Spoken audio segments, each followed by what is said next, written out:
$740 billion for Department of Defense programs, $27.8 billion for national security programs within the Department of Energy, and $378 million for defense-related activities.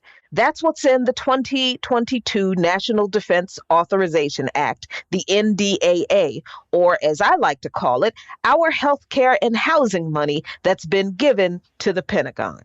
The professional politicians call this bill a compromise because Democrats dropped a provision to require women to register for the draft so that Republicans could vote for the military justice provisions that would remove the commander from decisions to prosecute crimes such as rape, sexual assault, murder, manslaughter, and kidnapping, among other measures, to add sexual harassment to the Uniform Code of Military Justice and require the Department of Defense to submit a report on adding violent extremism to the Uniform Code of Military Justice. See what they did there? They could just go right ahead and add sexual harassment as a criminal offense under the UCMJ, but violent extremism committed mostly by white supremacist types, well, just do a report on making that a crime under military law. Compromise continues to be deadly, especially since this entire bill that authorizes these appropriations for the Department of Defense and quote unquote related programs is an example of the greatest hypocrisy and the most amoral ongoing theft of domestic resources, probably since, I'm going to say it, slavery. I'm not being hyperbolic here.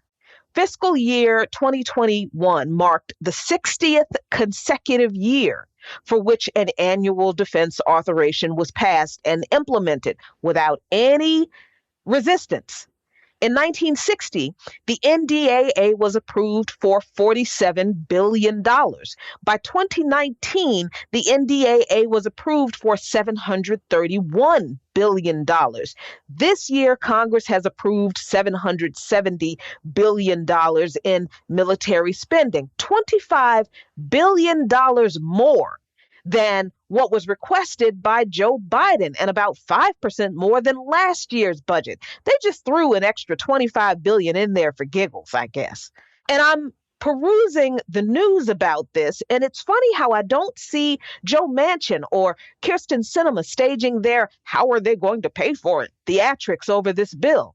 I don't even see anyone raising any issues about the increase in spending outside of the 70 legislators who voted against it. In fact, did you know that House and Senate rules require that a report on a measure that provides new budget authority must contain a statement from the Congressional Budget Office projecting the cost of the bill for the first fiscal year affected and the 4 subsequent fiscal years? But have you ever actually seen that happen with the NDAA? I've never seen a CBO report on any new spending for the NDAA. I've never even seen anyone demand a report on any new spending for the Pentagon. But every time money is proposed to fund social programs like healthcare, housing, food stamps, education, everybody and their cheap uncle wants a CBO report to prove that it costs too much.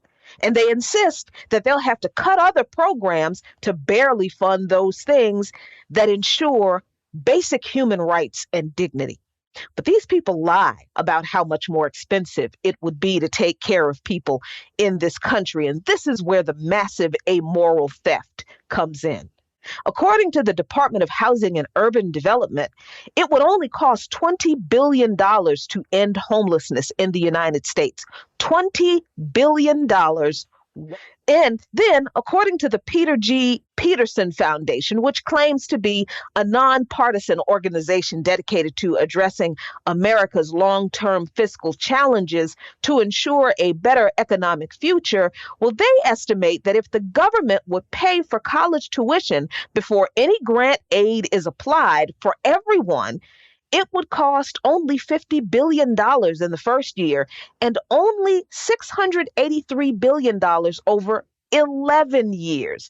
That's less than 1 year's defense budget. Joel Berg, CEO of Hunger Free America, has calculated the cost of ending hunger in the U.S. at just $25 billion. Some people estimate that it would only cost $45 billion to end world hunger. And people balked at the $32 trillion over 10 years price tag of Medicare for all. But the federal government already estimates that national health care spending will total about $48 trillion over the next 10 years under the current for-profit system as costs keep going up. And by 2027, at least according to the Centers for Medicare and Medicaid Services, this country will be spending about $6 trillion every year on health care. Total spending over the subsequent 10 years will reach $60 trillion at least. And that's if we do absolutely nothing. So we're already outspending what it would cost to provide Medicare for all. And that's a fraction of what is spent on the military and the defense budget. But none of this is ever brought to light when the questions about how we're going to pay for social programs, human rights programs really, are raised. And the same people who demand that social programs be paid for never demand to know how defense spending that goes up every year will be paid for. And that's because they know full well that they're robbing you and me of our health care and housing and education money to fund their endless, deadly wars and to line their pockets with the blood money. Follow Luqman Nation on patreon.com/Luqman Nation for lots of great content.